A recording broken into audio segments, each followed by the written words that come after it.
السلام علیکم ورحمۃ اللہ وبرکاتہ، نحمده ونصلی علی رسولہ الکریم، اما بعد فاعوذ باللہ من الشیطان الرجیم، بسم اللہ الرحمن الرحیم، رب اشرح لی صدری ویسر لی امری واحلل عقدۃ من لسانی یفقہوا قولی۔ آپ سے میں نے عرض کیا تھا کہ لیل و نہار اپنے ساتھ لایا کریں تاکہ ایک ایک سنت ہم شروع کریں۔ لیل و نہار کا پہلا حصہ ہے کام کیسے شروع کیا جاتا ہے، پہلے سے یا دوسرے سے؟ تو جو لوگ حصہ وان نہیں لائے وہ لے آئیں، جو چیز نہ ہو اس کا کیا علاج ہوتا ہے، حاصل کر لیں۔ چلیے اس کا مقدمہ سے ہم شروع کرتے ہیں۔ الحمدللہ والصلاۃ والسلام علی نبیہ محمد صلی اللہ علیہ وسلم وعلی اتباعہ واہل بیتہ وعترتہ اجمعین، اما بعد فاعوذ باللہ من الشیطان الرجیم، بسم اللہ الرحمن الرحیم۔ لقد کان لکم فی رسول اللہ اسوۃ حسنہ، یقیناً تمہارے لیے رسول اکرم صلی اللہ علیہ وسلم کی زندگی میں عمدہ نمونہ موجود ہے، یعنی آپ کی زندگی ایک خوبصورت زندگی ہے، اللہ تعالیٰ کی پسندیدہ زندگی ہے۔ اور زندگی کیا ہوتی ہے؟ آپ کا چلنا پھرنا اٹھنا بیٹھنا، سارے طور طریقے اللہ تعالیٰ کو بے حد محبوب تھے۔ تو جو شخص یہ چاہتا ہو کہ وہ بھی اللہ کا محبوب بن جائے، اللہ تعالیٰ اس سے محبت کرے، تو اسے چاہیے کہ پھر وہ اللہ کے محبوب جیسا بننے کی کوشش کرے، آپ کی سنتوں کی پیروی کرے۔ اور سنتوں کی پیروی کرنا دراصل زندگی میں عملی تبدیلی لانا ہے، یعنی ویسے زبانی یا نظریاتی طور پر تو ہم دعویٰ کرتے رہتے ہیں کہ ہم اللہ سے اور اللہ کے رسول صلی اللہ علیہ وسلم سے محبت کرتے ہیں، لیکن اس کا ثبوت بھی چاہیے۔ ہر محبت ثبوت چاہتی ہے نا، پروف چاہتی ہے۔ تو وہ پروف کیا ہے؟ آپ صلی اللہ علیہ وسلم کے طریقے کو اختیار کرنا، کیونکہ قرآن پاک میں اللہ تعالیٰ فرماتے ہیں قُلْ إِن كُنتُمْ تُحِبُّونَ اللَّهَ فَاتَّبِعُونِي يُحْبِبْكُمُ اللَّهُ، کہہ دیجئے اگر تم اللہ سے محبت رکھتے ہو تو میرا اتباع کرو۔ یعنی ہر وہ شخص جو یہ دعویٰ کرتا ہے کہ وہ اللہ سے بہت محبت کرتا ہے تو اس کے لیے لازم ہے کہ وہ کیا کرے؟ رسول اللہ صلی اللہ علیہ وسلم کے نقش قدم کی پیروی کرے۔ یحببکم اللہ، تو اس کا صلہ یا فائدہ تمہیں کیا ہوگا؟ اللہ تم سے محبت کرے گا۔ دیکھیے، آپ کسی انسان سے محبت کرتے ہیں کب؟ کسی انسان سے کب محبت ہوتی ہے؟ جب اس کی کوئی بات اچھی لگتی ہے، اس کی کوئی عادت اچھی لگتی ہے، اس کی کوئی ادا اچھی لگتی ہے، اس کا کوئی رویہ یا سلوک یا طریقہ اچھا لگتا ہے یا نہیں؟ اگر کسی کے طریقے اور کسی کی ادائیں آپ کو سخت بری لگے تو آپ اس سے محبت کر سکتے ہیں؟ نہیں۔ تو اللہ کا محبوب بننے کے لیے بھی ضروری ہے کہ ان اداؤں کو اختیار کیا جائے۔ یعنی میں لفظ سنت نہیں استعمال کر رہی یہاں کیونکہ وہ بھاری ہو جاتا ہے ہم پر۔ ادا کیا ہوتی ہے؟ ادائیں کس کو کہتے ہیں؟ یعنی کسی بھی کام کو کرنے کا جو سٹائل ہے، جو طریقہ ہے یا جو موومنٹ ہے، وہ ادا کہلاتی۔ تو ہمیں اللہ تعالیٰ کا محبوب بننے کے لیے اللہ کے محبوب کی اداؤں کو اپنی ادائیں بنانے کی ضرورت ہے، ان اداؤں کو اختیار کرنے کی ضرورت ہے، کیونکہ انہی اداؤں کی وجہ سے رسول اللہ صلی اللہ علیہ وسلم اللہ کے محبوب تھے۔ تو جو بھی چاہتا ہے وہ اللہ کا محبوب بنے، اس کو وہی ادائیں اختیار کرنی ہے۔ اور پھر وہی بات کہ قل ان صلاتی و نسکی و محیایا و مماتی۔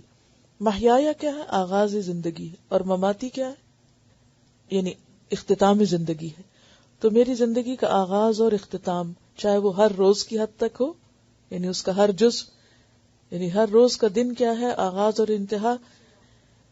جیسے ایک زندگی کی بڑی ابتدا اور انتہا ہے نا، صبح اور شام، اسی طرح زندگی کا ہر روز ایک ایک یونٹ ہے اس کا، جس کی آغاز اور انتہا ہے۔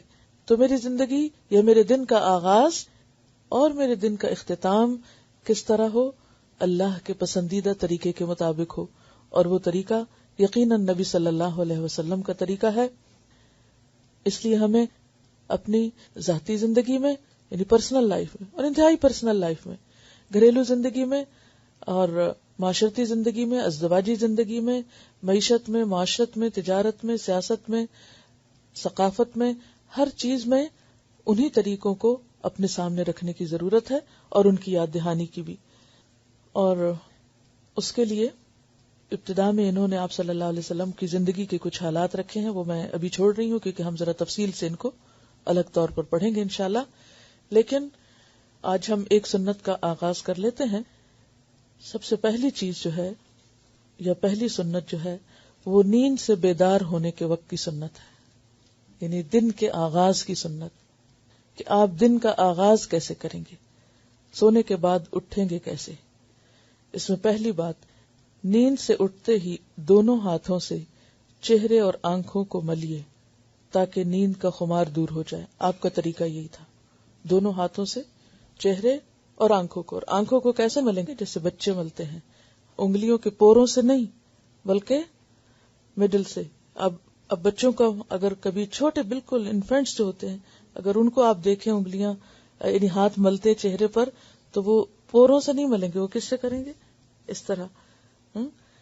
پوروں سے کیوں نہیں ملنا؟ کیونکہ انسان کے ناخن یا پور جو ہیں یا انگلیوں کے جو اگلے حصے ہیں، ہو سکتا ہے سوتے وقت کسی گندی جگہ پر جا پڑے ہوں، اور پھر وہ گندے ہاتھ اگر آپ صبح سویرے اٹھ کے اپنی آنکھوں کو ملنے میں استعمال کر رہے ہیں تو وہ گندگی آنکھوں میں چلی جائے گی اور نقصان دہ ہوگی. لیکن یعنی انگلیوں کے درمیان سے، اور جس طرح بچے آنکھوں کو ملتے ہیں اس طرح آنکھوں کو ملنا چاہیے. یہ ایک طرح سے ہلکی سی ایکسرسائز ہوتی ہے آنکھوں کی، اور اس سے انسان کو بیدار ہونے میں اور ایکٹیو ہونے میں اور فریش ہونے میں مدد ملتی ہے. دوسری بات، بیدار ہونے یعنی جاگنے کے بعد اور بستر چھوڑنے سے پہلے، یعنی بستر سے اٹھنے سے پہلے، اب یہ یاد رکھنا ہے آپ کو، یہ دعا پڑھیے: الحمدللہ الذی احیانا بعدما اماتنا والیہ النشور. تمام تر تعریفیں اللہ تعالی ہی کے لیے ہیں کہ جس نے ہمیں مارنے یعنی سونے کے بعد زندہ کیا یعنی اٹھایا، اور اس کی طرف ہی ہمیں لوٹ کر جانا ہے. پھر آپ دیکھیے کہ پہلی ہی دعا میں کس چیز کی یاد دہانی ہے. اٹھتے ہی سب سے پہلا سبق کیا پڑھنا ہے کہ ہمیں شکر ہے آج کا دن تو مل گیا، لیکن ایک دن واپس بھی جانا ہے. اور وہی بات کہ اصل مومن کے نزدیک آخرت کی اہمیت اس زندگی یا اس دنیا سے زیادہ ہے، کیونکہ یہ زندگی ہمارے لیے تھوڑے دن کے لیے، یہ تو ایک کام کرنے کا وقت ہے. اصل جو ہمیں زندگی ملنے والی ہے یا جہاں ہمیں رہنا ہے یا جو ہمارا گھر ہے یا جہاں ہمیں ہمیشہ ہمیشہ کے لیے بسنا ہے، وہ آخرت ہے. اور شیطان ہمیں اسی حقیقت کو بھلوائے رکھتا ہے. وہ ہمارے سامنے ہر روز صبح اٹھتے ہی اس دنیا کو سب سے بڑا مسئلہ بنا کے دکھاتا ہے. کوئی نہ کوئی غم سویرے اٹھتے ہی لاحق ہو جائے گا، کوئی نہ کوئی فکر اور کوئی نہ کوئی پریشانی، اور عموماً وہ کون سی ہوتی؟ دنیا ہی کے کسی مسئلے کی ہوتی. لیکن نبی صلی اللہ علیہ وسلم نے جو طریقہ سکھایا اس میں دنیا سے زیادہ آخرت کو اہمیت دی. اور جس شخص کی زندگی میں آخرت اہم ہو جائے اس کے نمبر 1 تو دنیا کے مسئلے کم ہو جاتے ہیں، اور نمبر 2 یہ کہ وہ پھر حقیقی تقوی کے ساتھ زندگی بسر کرنے کی کوشش کرتا ہے. تیسری سنت بخاری کی روایت ہے، جب تم میں سے کوئی نیند سے بیدار ہو تو 3 مرتبہ اپنی ناک جھاڑ کر صاف کرے، اس لیے کہ شیطان ناک کے نتنوں کی ہڈی پہ رات گزارتا ہے. اور یہ ظاہر ہے کہ بستر سے اٹھنے کے بعد جو وضو کریں گے تو فجر کی نماز کے لیے جب وضو کرتے ہیں، یہ سب سے پہلا وضو جب صبح کرتے ہیں، تو اس میں صرف ناک میں پانی نہیں ڈالنا چاہیے بلکہ ناک میں پانی ڈال کر باقاعدہ اس کو جھاڑنا چاہیے. اور اس میں بھی آپ دیکھیے کہ جب انسان ساری رات سوتا ہے اور سانس لیتا رہتا ہے تو طرح طرح کے سانس کے ذریعے جراثیم یا ڈسٹ یا کچھ بھی انسان کے ناک میں جا کے اٹک جاتا ہے، اور ایک لمبا وقفہ گزرتا ہے ناک کو صاف کیے بغیر. لہذا صبح سویرے اٹھ کر زیادہ اچھی طرح، اور 3 دفعہ کا ذکر ہے یہاں، ناک صاف کرنا چاہیے. اور یہ جو بات لکھی ہے کہ شیطان ناک کے نتنوں کی ہڈی پہ رات گزارتا ہے، اس کی اصل حقیقت تو اللہ ہی کو معلوم ہے. ایسی چیزیں متشابہات میں سے ہیں جن کو ہم دیکھتے نہیں، چونکہ ہم غیب پر ایمان لاتے ہیں، اس لیے ہم جو بھی رسول اللہ صلی اللہ علیہ وسلم فرماتے ہیں اس کو مان لیتے ہیں کہ ایسا ہی ہوگا. اور یہاں آپ دیکھیے کہ اگر دیکھا جائے تو یہ کتنی بہترین سنت ہے کہ صبح سویرے انسان اٹھ کر اپنی نجاستوں کو صاف کرے. اور اس میں بھی آپ دیکھیں گے کہ اس کا بھی باقاعدہ طریقہ آپ نے سکھایا ہے کہ ناک کو جھاڑا کیسے جائے گا.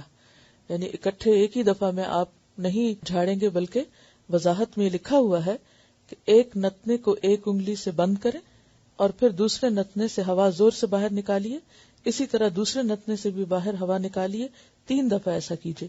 یعنی آپ انگوٹھے سے مثلاً یہ کام لے سکتے ہیں, بائیں ہاتھ کا مثلاً, کیونکہ ناک جو ہے جھاڑتے وقت یا صاف کرتے وقت یا پانی ڈالتے وقت بایاں ہاتھ آپ کو استعمال کرنا ہے.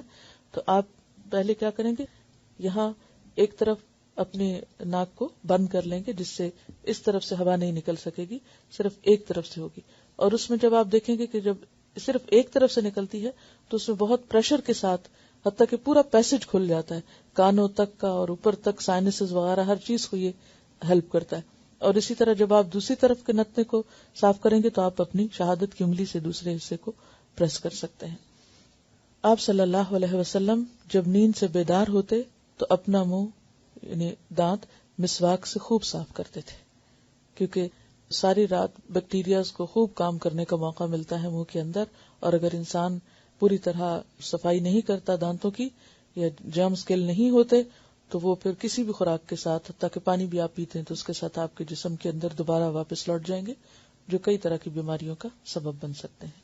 تو اس میں اب آپ دیکھیے کہ 4 چیزیں جو ہیں نیند سے اٹھنے کے بعد آپ کو لازمن کرنی. اب اس میں آپ دیکھیے کہ وہ وضو کرنا اور باقی چیزیں بھی آگے تفصیل سے آئیں گی, لیکن یہ 4 کام ضروری ہیں.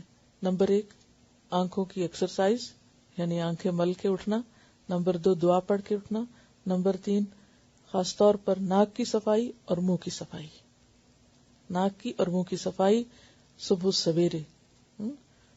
آپ کو یاد ہوگا کہ جب آپ کا کورس شروع ہوا تھا تو آپ سے ایک بات کہی گئی تھی, کیا ہو سکتا ہے اس روز آپ کو سمجھ میں نہ آ رہا ہو کہ آپ تو ایک دینی کورس کرنے آئے ہیں اور اسلامی کورس کرنے آئے ہیں, اور آپ کو بتایا جا رہا ہے کہ یہ آپ کی ویل بینگ کا کورس ہے جس میں فزیکل ویل بینگ بھی ہے اور اسپرچل بھی ہے اور مینٹل بھی ہے اور باقی بھی. تو عموماً انسان کو سمجھ نہیں آتا کہ دین پڑھ کر فزیکل ویل بینگ کا کیا کانسیپٹ ہے.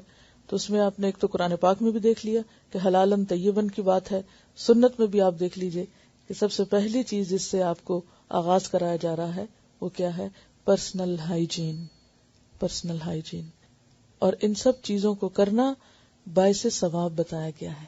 ضرورت تو ہر انسان کی ویسے بھی ہے, آپ ویسے بھی کریں گے, بہت سے لوگ پہلے بھی کرتے ہوں گے جو فطرت پر ہیں, لیکن ان چیزوں کو اگر آپ سنت سمجھ کر کریں گے تو دن کا آغاز کس سے ہوگا, ایک عبادت سے ہوگا.